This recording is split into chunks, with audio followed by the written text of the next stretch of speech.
Number 1.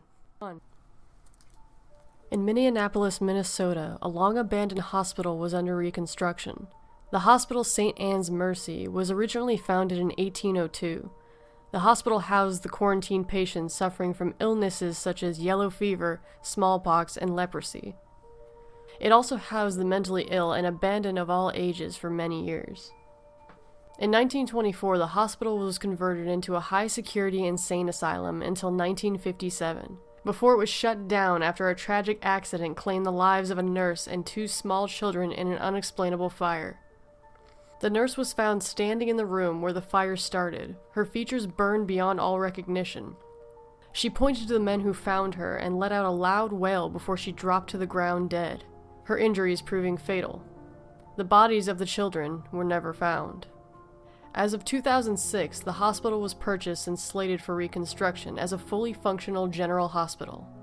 Floor by floor, the hospital was cleaned and restored. After a few days of work, the construction workers began reporting strange sounds, smells, shadows, and the sensation of being choked by smoke. As the work continued, bizarre accidents began to plague the construction crew. Light bulbs would shatter without reason. Small electrical fires would start in wires and outlets in the walls despite the brand new equipment. The elevator doors wouldn't open and would frequently get stuck between floors, and one unfortunate worker actually fell to his death while trying to repair the faulty elevator. His body was found splayed and bloody on the bottom of the elevator shaft, a look of horror frozen on his face. While still under construction, the hospital was open to the public as an emergency room. The hospital staff was free to roam about all floors and wings of the hospital with the exception of the children's wing, which was far behind schedule. Many workers refused to continue restoring the children's wing. They'd call in sick or quit, each worker claiming that they felt as though their lives were in danger.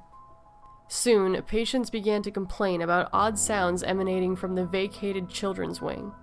Complaints of children playing loudly were common. Then reports of screams and cries for help began to disturb the peace. The doctors and nurses insisted on hiring additional security to monitor the wing and refused to allow the staff to use the empty wing for storage, unless they had someone watching them. Several security cameras were installed in the wing, one in each hallway, one for both elevators, and one on the emergency staircase. The security guards hired to watch the monitors began to complain of headaches, nausea, nightmares, and paranoia. After only 6 days, the security guard was found hanging in his office after he had attempted to scratch out his own eyes. The screens on the monitors had been broken and some black paint smeared on the display, and the recording videotapes had the film pulled free of the case and wadded up all over the office. There was a piece of paper found in the security guard's hands which read simply, "She's still looking." The hospital staff reviewed what little security footage that they could salvage up and didn't see anything out of the ordinary during the first night with the exception of the lights occasionally flickering. But on the second night, there were brief glimpses of 2 children playing in the hallways. The children were horribly burned and had black dots where their eyes should have been. The staff could hear them laughing as they played, even after the tape had stopped playing. On the third night, the elevator doors began randomly opening and closing without provocation. Some of the staff claimed they had seen a bloody hand reach up and through the open doors as if it was attempting to crawl its way to freedom. But during the 4th night, a weeping, shadowy figure began roaming the halls. The figure was dressed in scorched rags and had black tears running down their face. As she roamed aimlessly, she would occasionally stop and look directly into the cameras before letting out a shriek of emotional pain. The 5th night of the footage showed a gurney with a zipped body bag rolling down the hall. This footage was essentially grainy and damaged, but there was no mistaking the image on the screen. On the 6th night, the night the guard hanged himself, the footage was oddly clear. The gurney and the body bag rolled back down the hallway without provocation. But the body inside the bag slowly sat upright, its head turning in the bag to look at the camera. The footage suddenly cut to static, and when it cleared, the body bag was now standing up next to the gurney. Static hit the screen once more, and the body was now closer to the camera. From inside the bag, The body let out a horrible wail of pain, and it grew louder and louder as it began to twitch and walk directly towards the camera. The video stops playing. There's no additional footage. The hospital staff who witnessed the footage began complaining of the same symptoms as the security guard: headaches, nausea, nightmares, and paranoia. One by one, each witness began suicidal attempts, sometimes successfully. As a precaution, the witnesses of the footage were committed to mental institutes for their own protection, and the children's wing of the hospital was walled off. The staff still claims to hear laughter and screams coming from behind the wall. Number 2. My friends and I used to do a lot of geocaching after our senior year in high school. For those who don't know what geocaching is, it's essentially a worldwide scavenger hunt. People will select sites and conceal a geocache somewhere unobtrusive, then post GPS coordinates on geocaching websites where other searchers can download the codes and locate the cache. Usually, people who have found the object, often it's a chest or something hollow, will leave a note or small personal memento for future searchers to find and appreciate. There are several types of geocaches, and most of them are thematic in nature, i.e. scenic destinations, romantic sites, hard-to-reach areas, etc. This story begins when my friends and I decided to try a series of purportedly haunted locales within about an hour's drive of our hometown. It began innocently enough. Most of the sites had spooky backstories that were, of course, entirely fabricated, so we had a great time scaring the piss out of each other and generally creeping ourselves out. We had begun searching after the sun had set to enhance the creep factor, but by around midnight, most of our large group had dwindled off and gone their separate ways. When we reached our last cohort, there was just myself, Rebecca, Kevin, and Evan left. We were determined to knock it off our list. Rebecca was our guide for the night, in charge of putting in the coordinates and reading us the backstory behind each site. So while I drove, she began reading about the last one out loud to the rest of us. Now, I'm paraphrasing here, but it was something along the lines of: Hanko Asylum, constructed in early 1990s. The James Hanko Asylum was built to house a burgeoning population of the criminally insane. Many had committed vile crimes, rape, murder, torture, without signs of remorse, and were deemed mentally unstable, and sent to this facility for further study and rehabilitation. Once committed, very few criminals were ever released back into society, and those that were usually had been given frontal lobotomies, a popular experimental procedure at the time, or electroshock therapy, both of which rendered the patient nearly brain dead, capable of performing only rudimentary tasks. Stories. Contemporary visitors to the asylum report hearing banging noises, cell doors opening and closing, and hearing cackling laughter that is abruptly cut short. It was pretty standard fare compared to the rest of the sites we had visited that night, and we naturally had a good time psyching each other out for the next 15 minutes while I drove to the asylum. We'd all heard about it. It was in our local area after all, and we knew it had been condemned and abandoned since as long as any of us could remember. So we figured it'd be a great place to run around and be reckless teenagers without risk of getting yelled at by the cops. When we finally arrived, it looked like something straight out of one of those cheesy B-movies they show in sci-fi. Chain link fence with barbed wire around the perimeter. 2 guard towers flanking the main gate, which was, of course, chained and locked shut with a big "No Trespassing" sign hanging from it. The asylum itself was decrepit, looking like it hadn't been touched for decades, which was surprising since we grew up in a pretty nice area, where the municipal lawmakers tried to make everything look spiffy for our tourists. Needless to say, we promptly ignored the sign on the front gate and hauled ourselves over, cameras and GPS in hand, and walked towards the asylum. Now, given our attitude towards the previous sites, you probably gathered that I'm somewhat of a skeptic. I believe that there are paranormal things that can't be explained, yet. But I'm not exactly summoning demons in front of a bathroom mirror.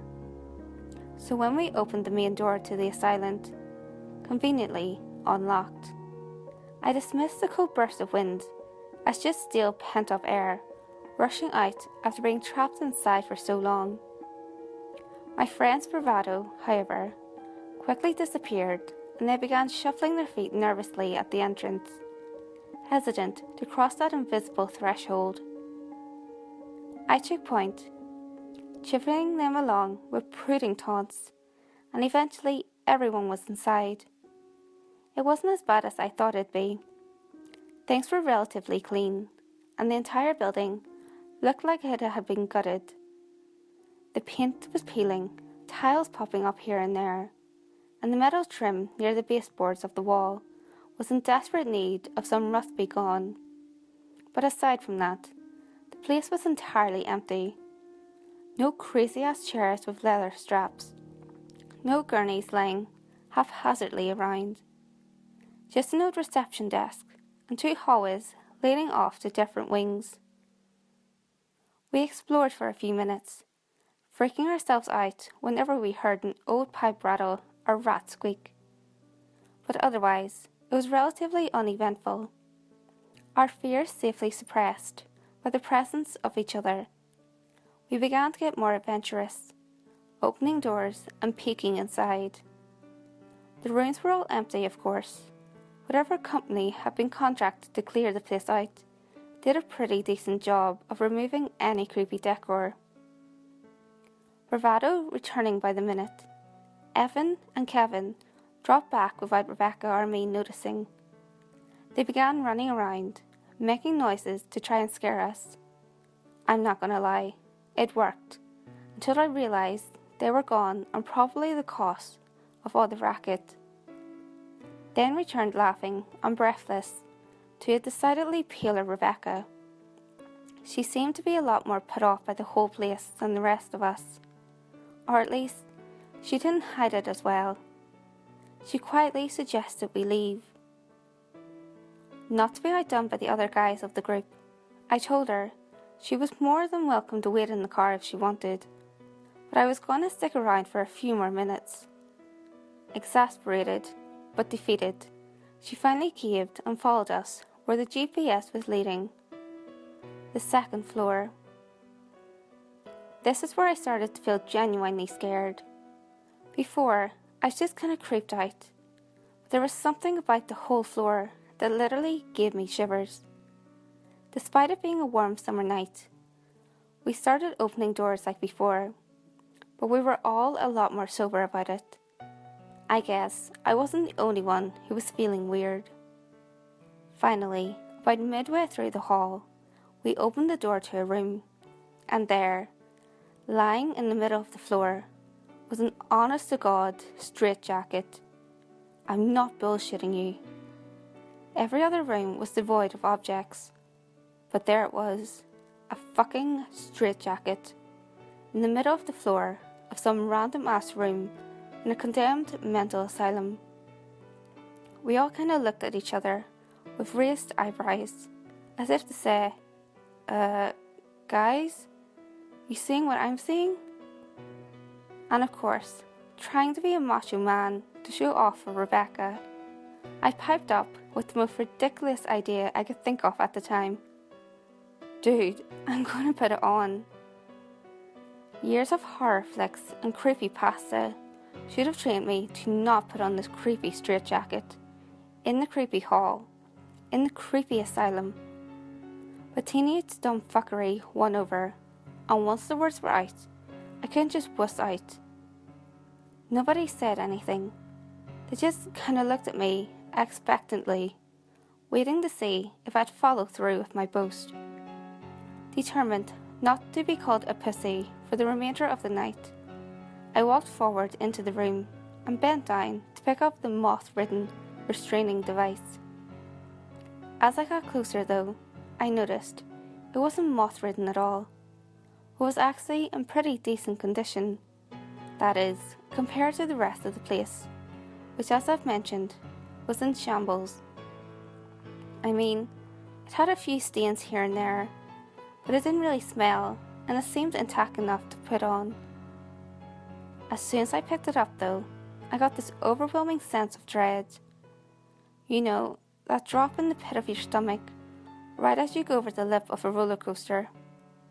That feeling, in the bottom of your gut that says, I'm gonna die, I just know it. Yeah, well I got that, really strong, and totally ignored it. My desire not to die was outweighed, as it often is in teenagers, by my need to look cool for my friends. So I slipped my hands in the sleeves, one at a time, until it hung loosely from my shoulders. Now, if you've ever seen a straitjacket, you know that you can't tie it up yourself. The whole point is to essentially cross your arms across your chest and tie the sleeves behind your back to prevent whoever is inside from moving their arms, presumably to stop them from hurting themselves or others. So as I stood there in the middle of the room, I called out to Rebecca, "Hey Becca, help me tie this thing off." She looked, if you'll excuse the pun, pale as a ghost, but she managed to squeak out, I don't think this is a good idea." But again, after some prodding and encouraging, I convinced her to begin tying the sleeves behind my back. Evan and Kevin just stood in the doorway, expressions a mix of admiration and incredulity. At that point in time, I felt like a badass for about 3 seconds.